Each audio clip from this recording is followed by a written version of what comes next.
Salut les Goonies! Parler de Mickey aujourd'hui, c'est toujours un exercice délicat. Parce que Mickey, c'est plus seulement un personnage de fiction, c'est une figure culturelle tellement installée qu'on finit par plus trop savoir ce qu'on attend de lui. On a grandi avec, on l'a vu partout, et à force de familiarité, Mickey devient presque abstrait, un symbole. Et même à l'image de Tintin, il n'est souvent qu'un faire-valoir pour d'autres personnages beaucoup plus caricaturaux ou exotiques. Comme Donald, par exemple, ou Picsou, qui sont, à mon sens, des personnages plus intéressants que Mickey. C'est d'ailleurs pour ça que cette chaîne s'appelle Super Canard et non pas Super Souris. Et c'est précisément pour ça que chaque nouvelle bande dessinée mettant Mickey au centre pose une question assez simple.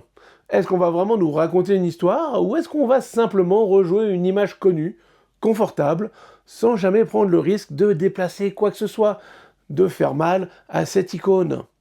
Aujourd'hui, nous allons parler de la bande dessinée Mickey et le roi des pirates, qui, ma foi, provoque un petit raz-de-marée dans le monde de la BD. C'est sorti chez Glénat, c'est dessiné par Dave, et c'est scénarisé par Chamblin.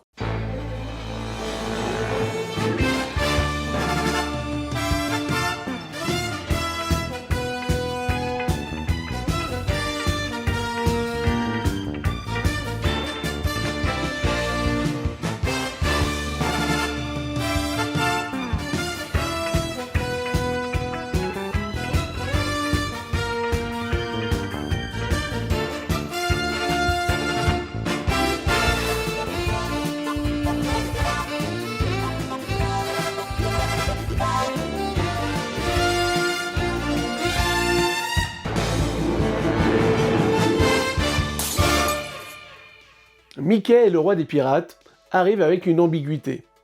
À première vue, le projet semble assez classique. Une aventure, un mystère, une enquête, des personnages familiers. Et pourtant, très vite, à la lecture, on comprend que l'album ne fonctionne pas sur les mêmes réflexes que la majorité des récits Disney qu'on a l'habitude de lire en magazine. Alors petit topo, l'histoire se déroule à Londres, au milieu du 19e siècle. C'est un décor qui permet une forme de liberté artistique et surtout un sacré environnement esthétique. Avec les premières pages, premières couleurs, j'ai presque eu l'impression de redébarquer dans le Noël de Mickey, même si l'action de cette BD se passe une centaine d'années avant. C'est une époque marquée par l'industrialisation, par la circulation de l'argent, par des écarts sociaux très visibles, et par une ville qui fonctionne comme une machine. Et ce choix d'époque conditionne tout le récit, et l'album ne cherche jamais à l'édulcorer. On est dans un monde où l'économie structure les rapports humains, où la richesse est un pouvoir réel et où sa perte peut provoquer un effondrement en chaîne. En quelques pages, on a un ensemble très cohérent, qui semble très vivant et avec un passé construit. On sent bien que ce monde existait avant l'histoire qu'on nous raconte et qu'il continuera d'exister après. Ce qui donne au récit une densité, une crédibilité rarement atteinte en fait. Alors le point de départ de l'intrigue, c'est la disparition du sous-fétiche de Picsou.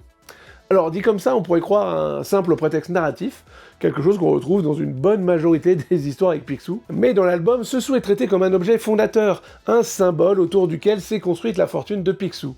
Et par extension, une partie de l'équilibre économique de la ville. Et sa disparition entraîne une réaction en cascade. Picsou perd ses repères, prend des décisions incohérentes, et l'ordre établi commence à se fissurer. Ce qui est intéressant et ce qui m'a plu dans cet album, c'est qu'il ne force jamais cette idée. Il ne fait pas de discours explicite sur l'argent ou le pouvoir, il montre simplement les conséquences et laisse le lecteur réagir. Et en gros, en lisant cet album, j'avais vraiment la sensation qu'on ne nous prenait pas pour des idiots. Dans ce contexte, Mickey n'est pas présenté comme un héros qui arrive avec des réponses toutes faites. Il est un jeune reporter, un peu naïf, quelqu'un qui observe, qui enquête, qui essaie de comprendre ce qui se joue autour de lui. Et ce positionnement est important parce qu'il place Mickey dans une posture d'humilité. Il n'est pas au-dessus du monde qu'il traverse. Il avance à tâtons, il doute, il relie des indices, parfois sans être certain de leur signification. Et en vrai, en tant que lecteur témoin, on s'identifie fortement à lui. Et je trouve que ça n'arrive pas souvent avec le personnage de Mickey. Et avec ça, cette BD est assez différente de celle des récits courts qu'on trouve dans les magazines. Pas parce qu'il serait plus sombre ou plus adulte, mais parce qu'il est inscrit dans un récit long, continu, qui accepte de prendre son temps. Et l'enquête ne se résout pas immédiatement. Les enjeux se dévoilent progressivement, on laisse de la place aux détours, aux fausses pistes et aux moments de flottement. Et le scénario assume cette lenteur relative. Il ne cherche pas à compresser l'histoire pour multiplier les rebondissements, il privilégie la cohérence, l'installation d'une ambiance, la progression dramatique, et c'est précisément ce qui permet à cet album d'exister comme un objet autonome.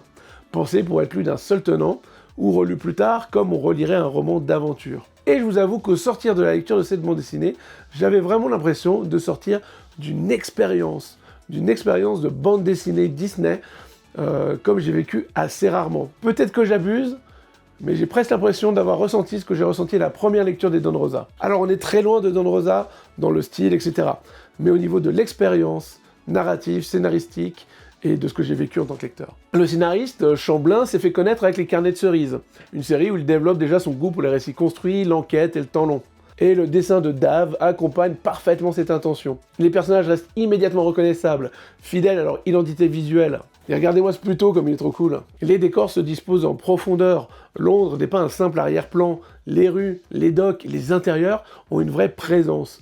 Et on sent une attention portée au volume, aux lumières et surtout à l'atmosphère. Je veux pas trop vous la spoiler, mais à un moment il y a l'arrivée d'un antagoniste sur un bateau et c'est superbe.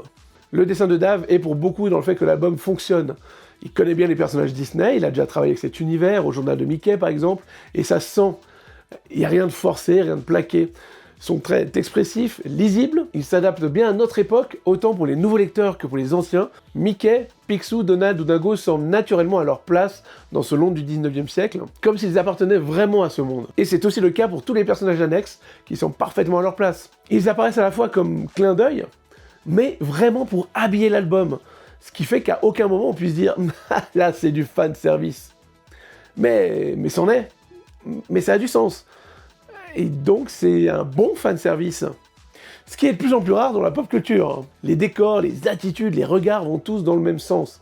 Et ça donne un ensemble très cohérent où le dessin ne cherche pas à briller pour lui-même, mais à faire exister l'univers. Lorsque les pirates entrent dans le récit, l'album évite là aussi le piège de la caricature.